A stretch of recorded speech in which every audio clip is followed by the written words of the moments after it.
Hey guys, and welcome back to another day of classroom setup for the 2023-2024 school year that is right around the corner for us. If you did not catch it in one of the last videos, first of all, go ahead and check out the other classroom setup day videos, classroom setups day 1, 2, 3, and 4. And there's also a teacher haul if you're interested in any of the things that I have purchased for my classroom so far this year.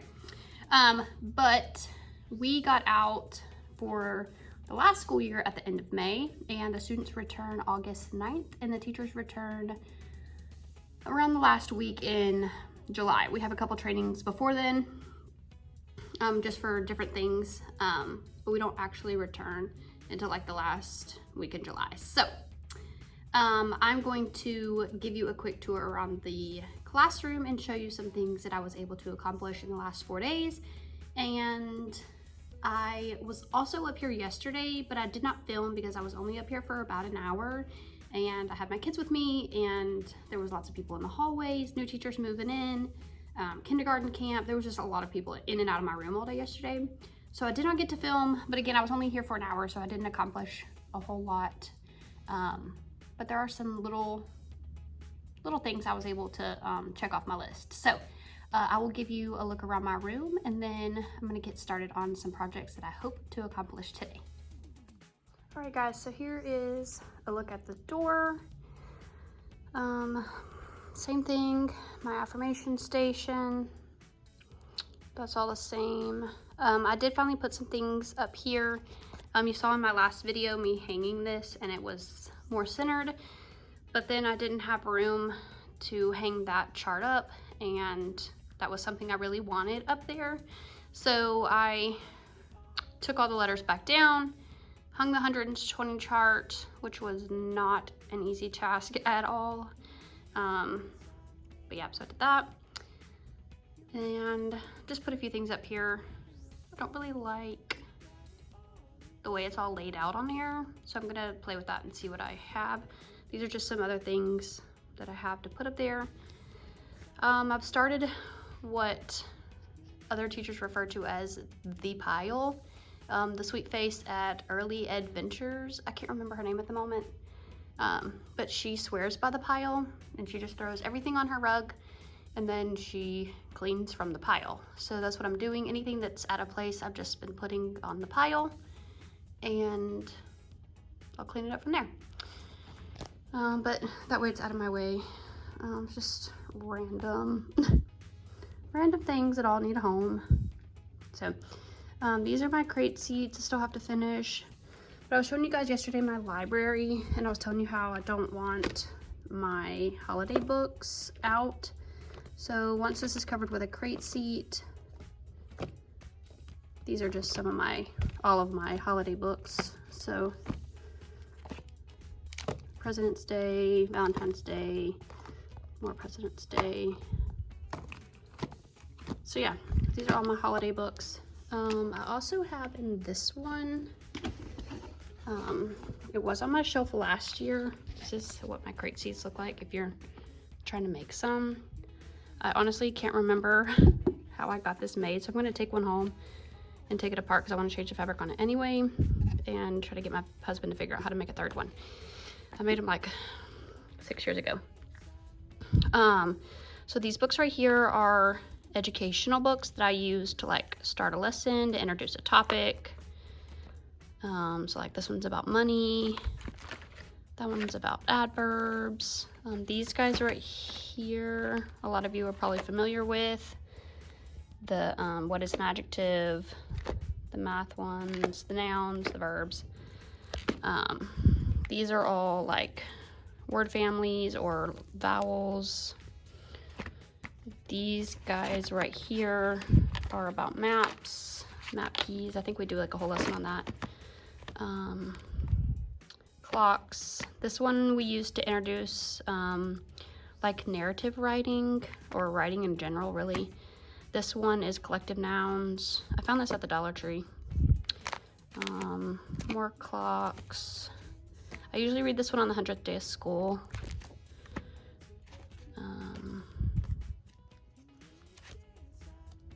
silent letters. We may get to it in 2nd grade this year. I didn't get to it in 1st grade. Pronouns, punctuation,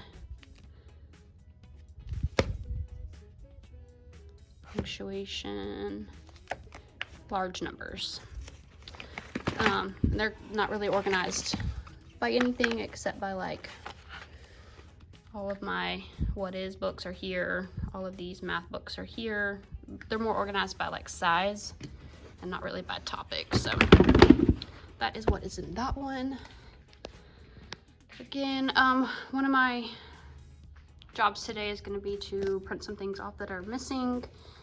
This is my library. If you didn't watch this video, go back to setup day 4, and I give you like an in-depth about the colored spines and how I expect my kids to use these after an explicit lesson has been taught.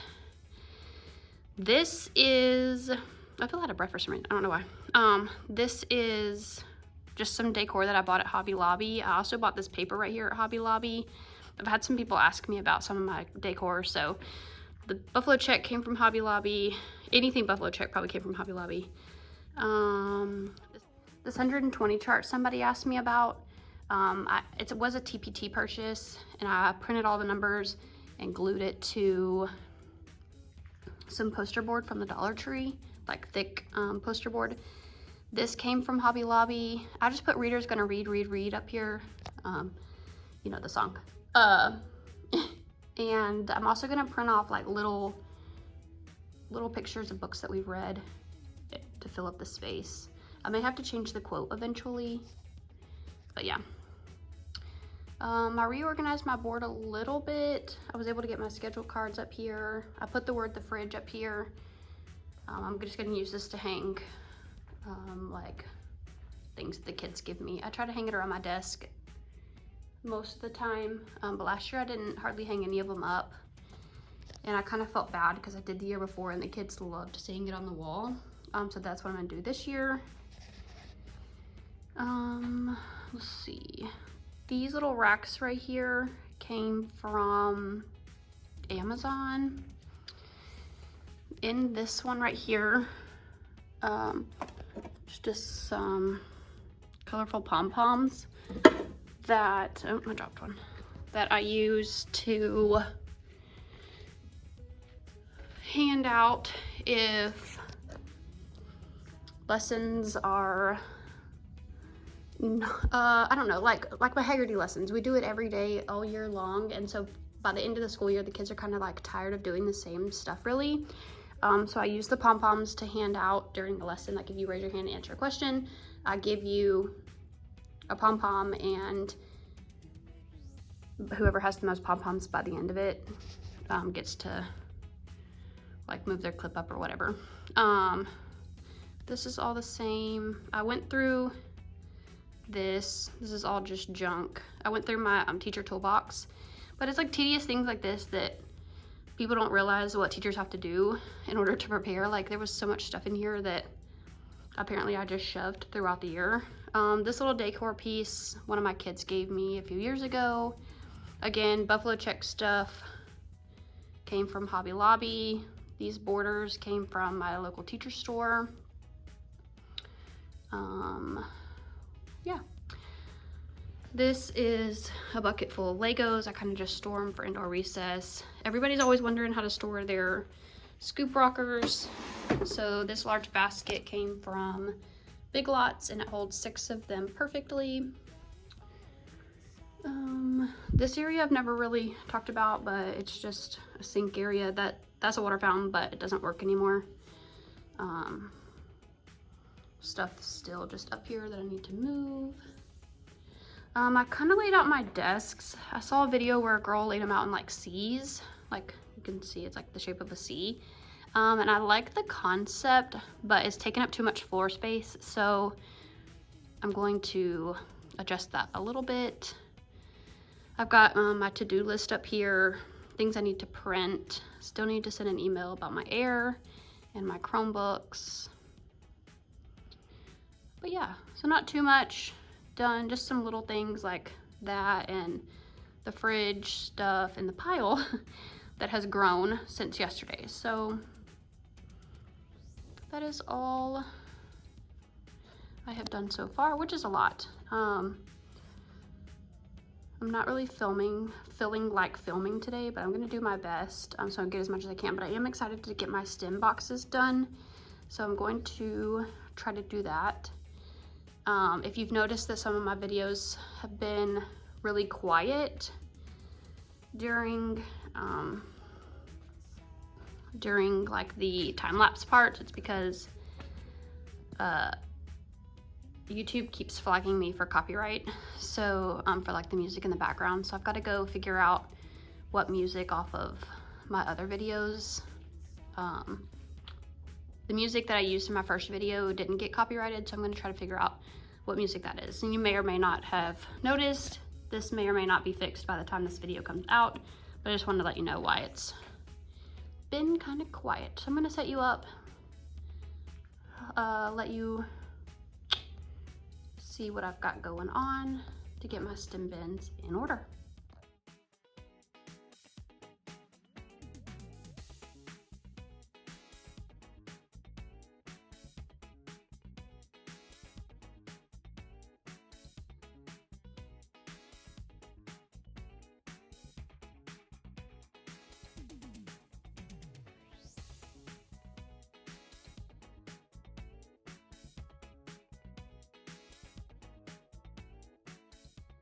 Hey guys, okay, so I haven't really done much else since the stem bin thing. I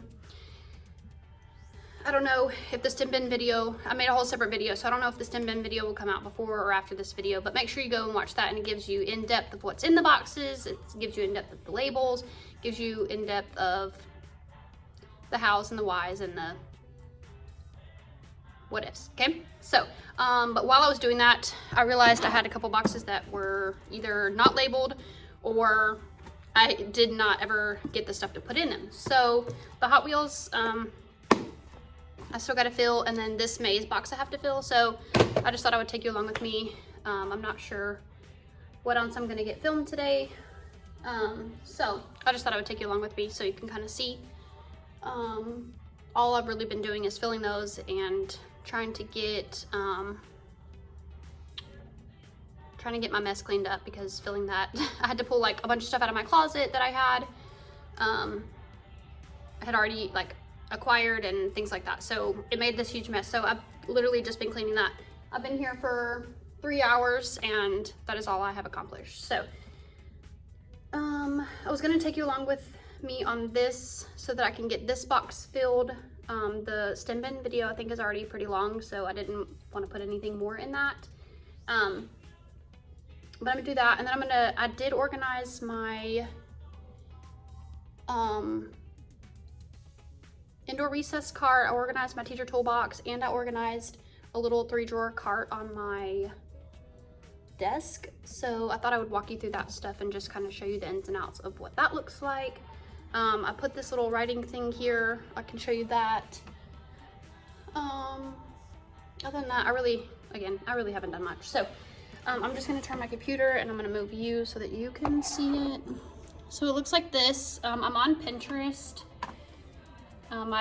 My school doesn't block a lot of these things for teachers. Like the kids can't access them, but a lot of the teachers, still have access to a lot of things. My last school had blocked like YouTube, it blocked Pinterest, it blocked like all the things that that I needed. So I found this on Pinterest. It says 20,000 free printable mazes from easy to insane. So anyway, it's called Yo Free Samples. So I had just clicked on it. So it says too easy. And then it literally has hundreds of mazes. So this one goes all the way to like 175. And it just pulls up, like if you click on it, it pulls up like 8 different, why is my page so big? Let's see if I can, it pulls up like, let's see, this one pulls up 21 different mazes. So my thought behind this was to print like one of these, like 2 easy ones, and then this one says maze book. Oh, this one does too. Okay, so Just download and print any book below. Each book has 20 mazes. Oh, so these are, okay, so these are the too easy. These are the easy. These are the medium, hard, very hard. Oh, the insanity. Okay, so I'm gonna click on one of these, oh, the insanity, just to see. Oh, wow. Yeah, I don't know. Once I print these out so small, I don't know that I would be able to, I don't know that my kids would be able to do that. I think someone would be able to do it. I'm not questioning their ability to do it. I think it would just be too small on the page. Let me see how hard these are. These are still pretty difficult. What I'm gonna do is print these and then laminate them and put them in one of my morning tubs and give them an expo marker. That way they can like wipe it off. All right, those aren't too bad. Little hard. Okay, but these look a little bit better. So I'm gonna do, this is what I'm gonna do. I'm gonna print one like easy maze book, one medium maze book, and one hard maze book. That's what I'm gonna do. Okay, so that one's ultra hard. I don't want that one. That one's too easy. Again, I'm gonna be with second grade, so.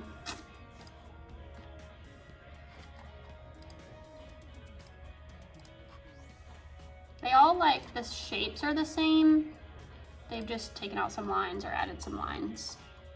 Okay, so what I'm gonna do here, let's go with easy first. I'm going to print. When I press print, everything, let me pause my music before YouTube gets me for that. When I press print on my computer at school, I have to download it to my desktop for some reason. But before I do that, I like to cut out the pages that I don't need. That way I can just press print. So 2 through 21 is what I need.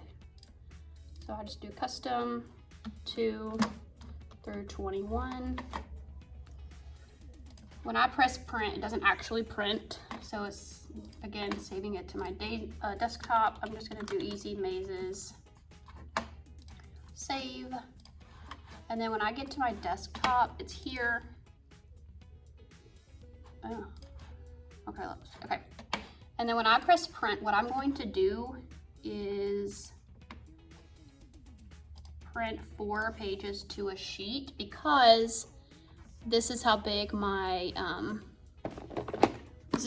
boxes are. So I'm gonna print this easy maze book. I might even just do the easy and the medium, because that's 40 mazes. There's no way they can get through 40 mazes in a morning. So how many pages does that end up being? That's still like 5 pages. So what I'm gonna do, I'm gonna print the easy one and I'm gonna print like a hard one. And then I'll put them on binder rings and put them in here. And if I kind of decide later that that's not enough for them, then I will print some more, because I'm not going to do the too easy. I'm not going to do the medium, the insanity one. I'm not going to do any of those. So again, let's go back and get, so that was the easy. I'm going to do the hard one. Some of my higher thinking kiddos could accomplish this. Okay, so I'm going to do 2 through 21 again. Again, these are the harder ones. I'm gonna press print. I'm gonna save it on my desktop as hard mazes. Save. When I go here, they will be here. I'm gonna press print. Going to do all of the pages, but going to print 4 pages to a sheet. And then again, I will cut them, I will laminate them, and I will stick them in here. All of the easy ones will be on a binder ring, and all of the hard ones will be on a binder ring together. So yeah, that's all.